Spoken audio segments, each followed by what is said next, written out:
consideram como se dizem as pessoas: minha sogra é uma cobra, né? Ou uma cascavel, eu não gosto da minha sogra.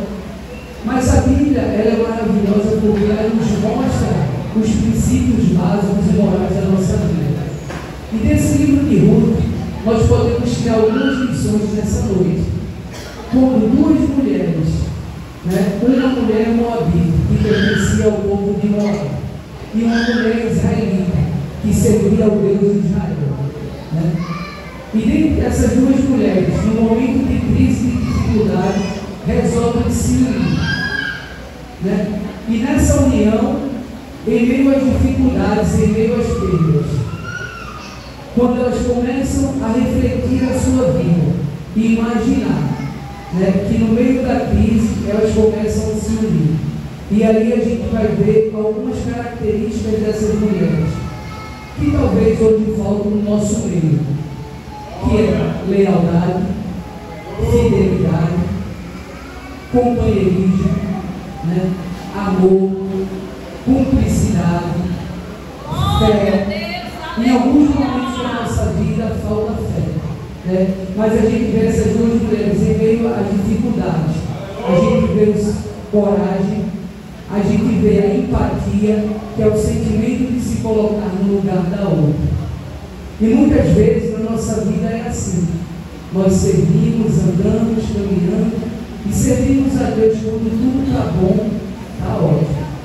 Mas quando vem as lutas, quando vem a perda, quando vem a dificuldade, e nessa hora, o que é que eu faço?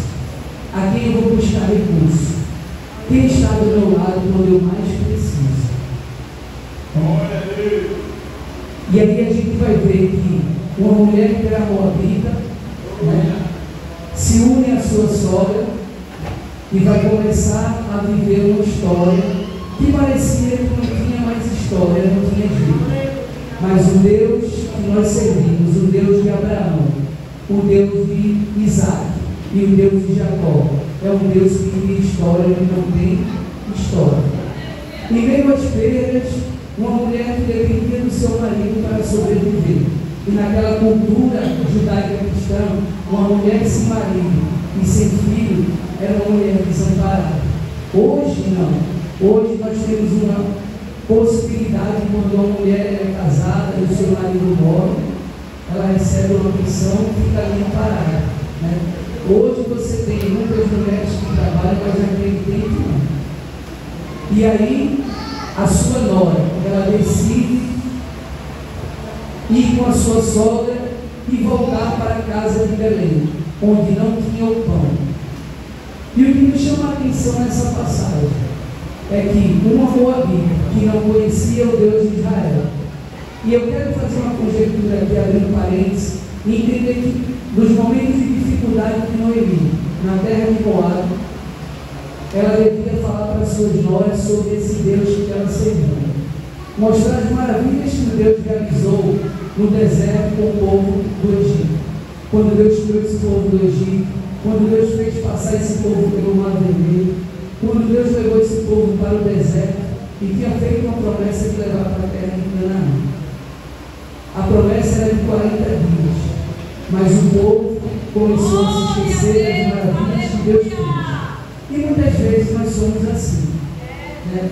A gente só agradece o que Deus nos dá, mas muitas vezes o que nos falta, nós queremos questionar, indagar a Deus, e aí não é por quê, mas para quê? E os planos de Deus se alinhar com os nossos, muitas vezes não é fácil, né? Os planos de Deus se alinhar com o nosso, muitas vezes é fácil, e muitas vezes a nossa vontade quer prevalecer. Mas entender, quando a vontade de Deus vem para a nossa vida e nos leva a caminhos diferentes, nessa hora não é fácil aceitar.